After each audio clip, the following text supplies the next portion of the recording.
Eesti on esimene maa, kus politsei hakkas üleriigiliselt lastele kallikarusid jagama, märkis üks projekti elluviijatest mittetulundusühing Trauma Mõmmik esindaja Kaur Vahtrik ning tõdes Postimehele, et sarnaseid projekte on küll ellu viidud ka näiteks Hollandis ja Austraalias, kus perede tagasiside on olnud väga positiivne, kuid mitte selliselt nagu meil praegu. 29. juuni toimuski 2 liiklusõnnetust, kus siis jagati 2 lapsele selline kallikaru, kus nad olid siis said positiivse tagasiside selle kohta, et nad olid väga rõõmsad, et nad said sellise endale pehme sõbra. Missugust mõju lastele kaisukaru avaldab?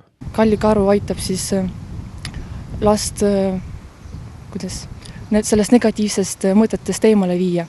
Kallikarusid antakse mitte ainult liiklusõnnetuste puhul, vaid ka peretülide olmes olnud lastele.